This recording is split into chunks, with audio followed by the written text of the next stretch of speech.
Assalamualaikum warahmatullahi wabarakatuh dan salam sejahtera diucapkan kepada Encik Nur Syahrul Marzuki bin Muhammad Noor dan rakan-rakan kuliah kumpulan A HNS 3192 Falsafah dan Isu Semasa. Pada hari ini, saya, Nur Afiqah binti Azizi, akan membentangkan satu kajian kes yang telah ditugaskan secara berkumpulan. Tema yang diberikan ialah sekolah berprestasi tinggi dan sekolah berkeperluan tinggi. Kami telah bersepakat untuk menjalankan satu kajian yang bertajuk Kriteria Sekolah Berprestasi Tinggi dan Sekolah Berkeperluan Tinggi.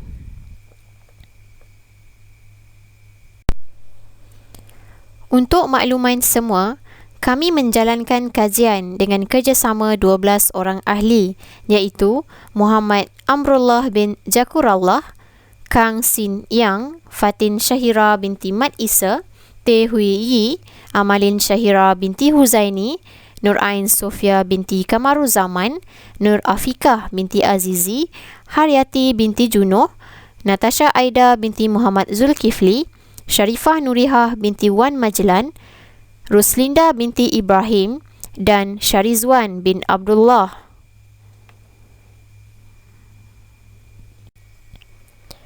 Berbalik kepada fokus utama pembentangan, saya mulakan dengan pengenalan kajian.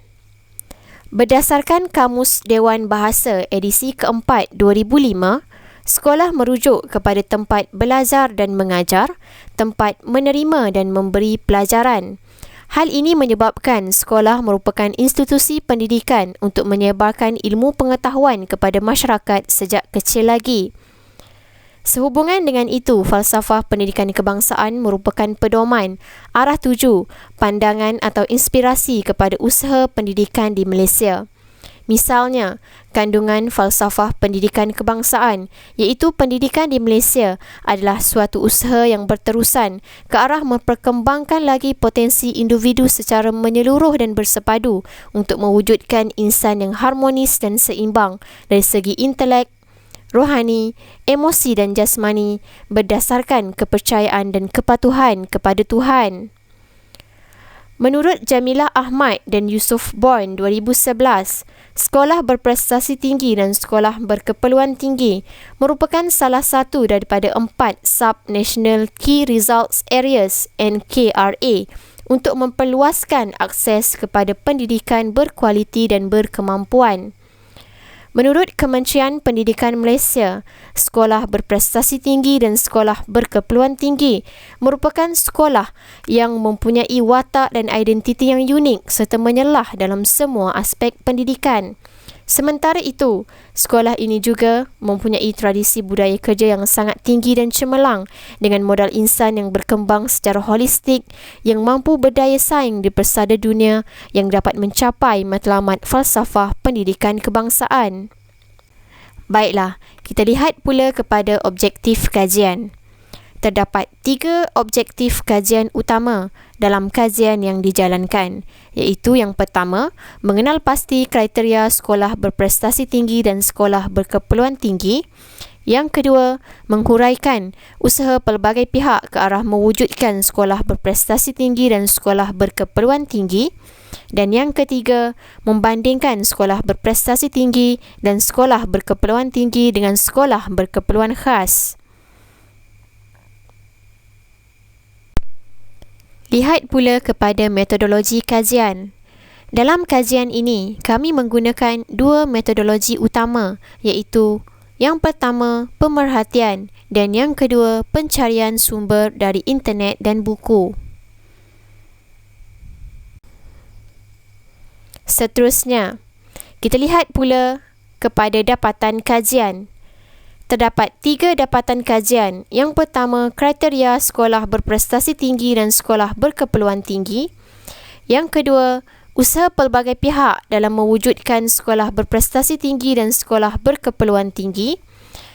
Dan yang ketiga, perbandingan sekolah berprestasi tinggi dan sekolah berkeperluan tinggi dengan sekolah berkeperluan khas. Untuk dapatan kajian yang pertama berkaitan kriteria sekolah berprestasi tinggi dan sekolah berkeperluan tinggi, Kriteria yang pertama ialah jangkaan dan standard yang tinggi kepada semua pelajar. Yang kedua, pemantauan pembelajaran dan pengajaran, iaitu sokongan dan masa pengajaran tambahan turut disediakan sama ada pada hari persekolahan atau di luar waktu persekolahan normal. Yang ketiga, kriteria melalui guru-guru. Guru-guru mestilah berganding bahu dan bekerjasama dalam meningkatkan tahap kecemerlangan pelajar supaya dapat mencapai standard yang ditetapkan oleh sekolah. Untuk dapatan kajian yang kedua berkaitan usaha pelbagai pihak dalam mewujudkan sekolah berprestasi tinggi dan sekolah berkeperluan tinggi.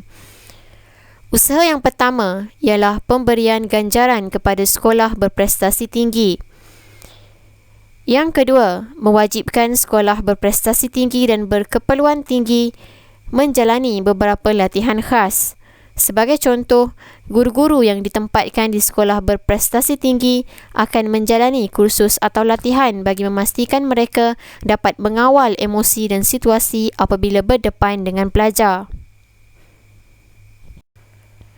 Usaha yang ketiga ialah pemberian autonomi oleh pihak kerajaan kepada pihak sekolah yang diiktiraf sebagai sekolah berprestasi tinggi dan sekolah berkeperluan tinggi.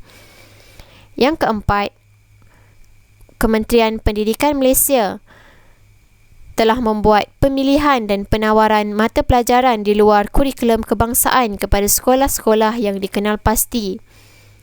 Yang kelima, kerajaan telah memperuntukkan dana khas bagi menaik taraf kemudahan infrastruktur di sekolah yang dikenal pasti. Yang keenam, pihak sekolah terutamanya kepimpinan tertinggi sekolah bertanggungjawab dalam memastikan sekolah mendapat pengiktirafan dan melaksanakan tugas dengan sebaik mungkin. Dan yang terakhir, ibu bapa perlulah menjalinkan hubungan yang baik dan membantu pihak sekolah. Kita lihat pula kepada hasil dapatan kajian yang ketiga berkaitan perbandingan sekolah berprestasi tinggi dengan sekolah berkeperluan khas. Terdapat 3 aspek perbezaan. Yang pertama dari aspek takrifan. Sekolah berprestasi tinggi ialah sekolah yang mempunyai watak, etos, identiti sendiri dan menyelah dalam pendidikan. Manakala sekolah berkeperluan khas ialah perkhidmatan pendidikan yang disediakan kepada golongan kelainan upaya.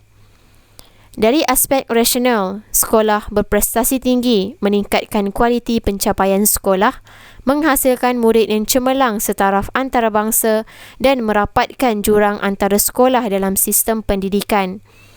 Manakala sekolah berkeperluan khas memperluas akses dan ekuiti pendidikan kepada MBK, memperkasa strategi pengoperasian, membangunkan kapasiti sumber manusia dan mempertingkat prasarana mesra OKU. Dari aspek pemilihan murid, sekolah berprestasi tinggi perlu melalui 3 saringan, manakala sekolah berkeperluan khas, murid perlu disahkan oleh pengamal perubatan dengan menggunakan borang pemeriksaan doktor, mendapat kad pengesahan OKU dari JKM dan permohonan kemasukan melalui Pejabat Pendidikan Daerah atau PPD. Sebagai rumusan kepada kajian yang dijalankan, sekolah berprestasi tinggi dan sekolah berkeperluan tinggi amat penting kepada para pelajar kerana dapat melahirkan modal insan yang cemerlang dan mampu berdaya saing di persada antarabangsa serta menjadi sekolah pilihan masyarakat. Hal ini demikian kerana guru-guru di sekolah berprestasi tinggi dan berkeperluan tinggi merupakan guru-guru yang hebat dan berwibawa untuk mendidik para pelajar menjadi lebih cemerlang. Kriteria ini akan mempengaruhi sekolah lain untuk membangunkan kecemerlangan ke tahap yang lebih tinggi dengan memperbaiki segala kelemahan dari segi teknik pembelajaran, persekitaran sekolah, persekitaran bilik darjah dan sebagainya. Sekian sahaja pembentangan daripada kami, kumpulan 10. Terima kasih.